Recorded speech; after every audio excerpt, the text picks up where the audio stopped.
విక్రమ్ టీవీకి సబ్స్క్రైబ్ చేయండి. Subscribe to Vikram TV. Subscribe to Vikram TV. Subscribe to Vikram TV. Subscribe to Vikram TV. Subscribe to Vikram TV. Please like, share and subscribe to Vikram TV. Revanth Reddy గారు అల్లు అర్జున్ గారి కేసుని ఎందుకు అంత serious గా తీసుకుంటున్నారంటారు? మరి రేవంత్ రెడ్డి గారికి సినిమా అన్నా, సినిమా వాళ్ళన్నా, సినిమా ప్రపంచం అన్నా ఒక రకమైన అభిమానం ఉంది, ఒక రకమైన ఇష్టం ఉంది. ఒక రకంగా ఆయన కూడా అంచెలంచెలుగా ఎదిగొచ్చిన వ్యక్తే. ఫస్ట్ గల్లీ లీడర్ దగ్గర నుంచి వార్డు కౌన్సిలర్ గా, తర్వాత ఎమ్మెల్యేగా, ఎంపీగా, జెడ్పీటీసీగా అని ఇవాళ రోజు ముఖ్యమంత్రిగా ఎదిగొచ్చిన వ్యక్తే. కానీ అంత అంచెలంచెలుగా అంత కష్టపడి అంత శ్రమపడి ఎదిగొచ్చిన ఒక ముఖ్యమంత్రి గారు అయినటువంటి రేవంత్ రెడ్డి గారు సినిమా వాళ్ళ మీద మరి ఎందుకలా పట్టుబట్టారా, లేకపోతే అదేమైనా మరి సినిమా వాళ్ళకి పట్టిన గాచారమా ఏంటో? తెలంగాణలో సినీ ఇండస్ట్రీని తరలించే కుట్ర జరుగుతుందని చెప్పేసి అనుకుంటున్నారు. మరి అది నిజమే అంటారు? ఎవరు తరలిస్తారు?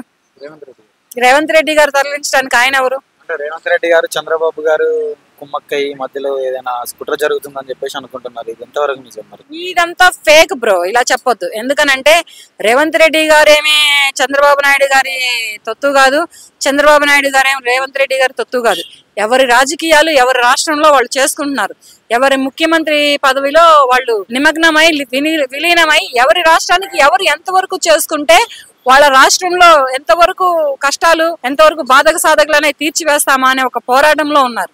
అటువంటి వాళ్ళని ఈ రేవంత్ రెడ్డి గారికి, చంద్రబాబు నాయుడు గారికి లింక్ పెట్టి మాట్లాడతారు. వస్తున్న నాగార్జున గారి ఇంటిని కూల్చేయడం కానీ, ఇప్పుడు చూసుకున్నట్టయితే అల్లు అర్జున్ గారి కేసు కానీ, అంటే మీకు అనిపించట్లేదా?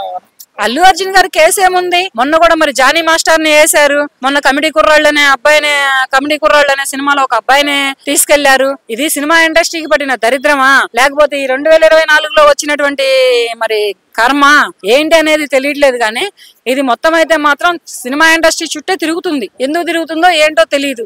దానికి తోడు కొంచెం మరి రాష్ట్ర ప్రభుత్వం కూడా సపోర్ట్ చేయడం లేదు, అన్సపోర్టెడ్ గా ఉంది. మరి దాన్ని బట్టి వీళ్ళు కూడా ఎక్కడికక్కడికి కొంచెం, అంటే రేవంత్ రెడ్డి గారు రేవతి గారికి మృతిని ఎందుకంత సీరియస్ గా తీసుకుంటారు? బయట అయితే ఎన్నో మృతులు, అంటే రైతులు చనిపోతా ఉన్నారు, పాఠశాలలో పిల్లలు చనిపోతా ఉన్నారు.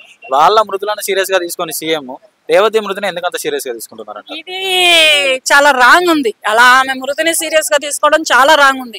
మరి 10 ఏళ్ల క్రితము మన ఎవరు కల్వకుంట్ల చంద్రశేఖర్ రావు గారు తెలంగాణ రాష్ట్రం అంటూ మొదలుపెట్టి ఆయన నిరాహార దీక్ష చేస్తే ఎంతో మంది తెలంగాణ పౌరులు, ఎంతో మంది తెలంగాణ స్టూడెంట్స్, ఎంతో మంది తెలంగాణ వస్తుంది, మాకు ఉద్యోగాలు వస్తాయి, మా లైఫ్లు బాగుపడతాయి, మాకు ఒక రాష్ట్రం వస్తుంది, మాకు ఒక లైఫ్ వస్తుందని ఆశపడి ఆత్మహత్యలు చేసుకున్న వాళ్ళు చాలా మంది ఉన్నారు. మరి అప్పుడు ఏమైంది ఈయన వాయిస్? అప్పుడు ఎక్కడ పోయింది ఈయన ఈ పనితనం అనేది కూడా కొంచెం ఆలోచించుకొని మాట్లాడాలి. ఎందుకనంటే అప్పుడు వాళ్ళు చనిపోయారు. అంతమంది కొడుకుల్ని పొట్టన పెట్టుకుంది మన తెలంగాణ రాష్ట్రం, కేసీఆర్ గారి హవా. మరి అప్పుడు ఆ పరిస్థితి ఏంటనేది కూడా కొంచెం ఆలోచించుకోవాలి. ఆలోచించుకొని ఏదైనా ఆచితూచి నిర్ణయం తీసుకొని మాట్లాడాలి. అంతేగాని ఇది కూడా రాంగే. ఈ రేవతి ఒకటే ఇంతమంది చాలా మంది చనిపోయారు. మరి అప్పుడు ఎందుకని పట్టించుకోలేదు? చాలా మందికి హీరోలకి ఫ్లెక్సీలు కడుతూ, కటౌట్లు కడుతూ జారిపడి కాళ్ళు చేతులు విరిగిన వాళ్ళు ఉన్నారు. అప్పుడు ఎందుకని పట్టించుకోలేదు? ఈ అమ్మాయి ఒక్క మృతినే ఎందుకు ఇంత హైలైట్ చేస్తున్నారు? ఈ అమ్మాయి ఒక్క మృతినే ఎందుకని ఇంత ఇది చేస్తున్నారు? ఇక్కడ ఏంటి అనేది కొంచెం ఆలోచించుకుంటే బాగుంటది. మరి రాజకీయ పరంగానే కాదు అండ్ సినిమా ఇండస్ట్రీ పరంగానే కాదు.